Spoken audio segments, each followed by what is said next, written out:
अलग है पहचान हमारी, अलग हमारी शान। धन्वंतरी हमारी है, हम सबको है गुमान। धन्वंतरीने अशा लाखो लोकांचं आयुष्य समृद्ध केलं आहे, कारण आमचा विश्वास आहे माणसांना जोडण्याच्या, जपण्याच्या आणि जिंकण्याच्या व्यवसायावर. नमस्कार, मी अमोल गांजरे, धन्वंतरी डिस्ट्रीब्युटर हिंगोली. आज आपण मेथा या गावात आलेलो आहे, तालुका जिल्हा हिंगोली. तर आपल्यासोबत प्रगतशील शेतकरी आहेत मल्कार्जुन आप्पा होटकर.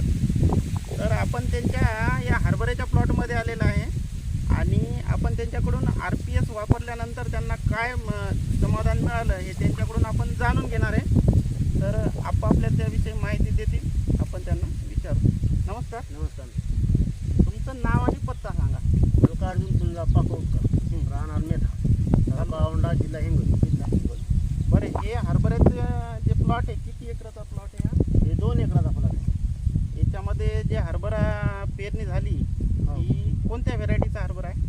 हे पिके विटू V2 हां. डॉलर आहे समजा, हो आहे की नाही? हो. तर याच्या पेरणीला आतापर्यंत किती दिवस पूर्ण झाले पेरणी करून? 3 महिने होऊन गेले. 3 महिने पूर्ण झाले. हो. आता तुम्ही हे धन्वंतरीचं RPS ची माहिती कोणाकडून मिळाली होती तुम्हाला? उद्धव सावळेकडून दिली ना. उद्धव सावळे. हे आपले उद्धव सावळे सर आहेत. हे आकडदाब्याचे साबळे सरांनी पहिले आपले धन्वंतरी प्रोडक्ट वापरले, त्यांचे रिझल्ट घेतले, त्यानंतर त्यांना माहिती दिली आणि सरांनी आपणना माहिती दिली. तिथून असं हे आपलं चक्र एकमेकांपर्यंत पोचलं. तर आप्पा, तुम्ही RPS वापरण्याच्या पहिले कोणकोणते किती फवारण्या घेतल्या होत्या आणि तुम्हाला काय काय प्रॉब्लेम येत होते? 2-3 फवारण्या केल्या तर ही वाढ फुटवी होत नव्हती तेवढे.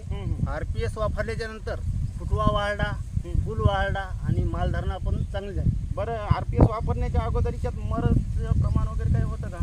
थोडं होतं पण कमी झालं आता. बरं. त्यानंतर तुम्ही RPS पहिली फवारणी घेतली, तुम्हाला त्याच्यामध्ये काय काय फरक जाणवला? आपल्याला फुल जास्त वाढलं, फुटवे वाढले आणि वाढ पण चांगली होती.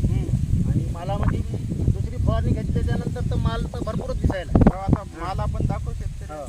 काय आता त्याच्यानंतर हे आपण एक झाड उपटून दाखवू शकतो नाही, म्हणजे कसं आपल्याला ते दाखवता येईल त्याची फुटव्याची संख्या. तुम्हीच दाखवा. या, तुम्ही समोर या सर.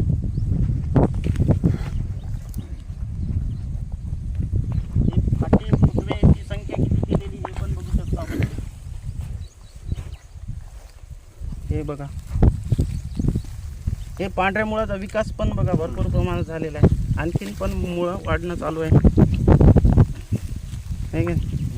जे पांढऱ्या मुळाचा विकास होते ते झाडाची वाढ सतत चालूच राहते, आहे की नाही? त्याच्यानंतर हे एकदम असं काही स्पेशली शोधून घेतलेलं नाही झाड आहे. हे बघा, घाट्याची संख्या, घाट्याची साईज.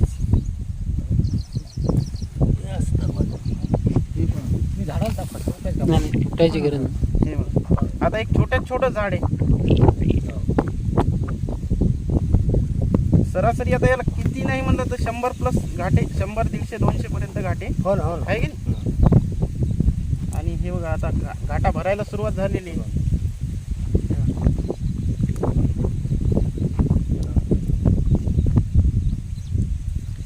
बाकी RPS वापरून तुम्ही समाधानी आहे समजा? हो. बरं, इतर शेतकऱ्यांना तुमचा काय सल्ला राहील? हे वापरायला नाही, पाहिजे का? आपण सांगू ना हे वापरा म्हणून.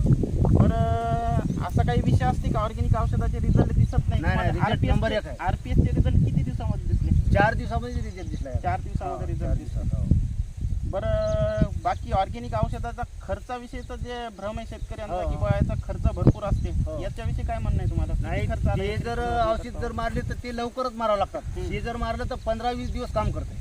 औषधं बी 15-20 दिवस काम करते. हो. आणि याचा खर्च खर्च कमीच आहे. सामान्य माणसाला पुरण्यासारखा आहे. हो. बरं, आता तुमचा खर्च तर समजा हे जर सुरुवातीपासून वापरला गेला असता तुमचा खर्चही कमी झाला कमी झाला असता, असता. पण अपेक्षित उत्पादन तुम्हाला 100% याच्यामधून होईल अशी अपेक्षा आहे. माल पाहून, है की हो ना, नाही? हो, उत्पन्न तर होणार. बरं, आपण याच्यानंतर किती उत्पादन झालं वगैरे त्याच्यानंतर जर काही दाखवता आलं तर दाखवण्याचा प्रयत्न करू. बाकी धन्यवाद.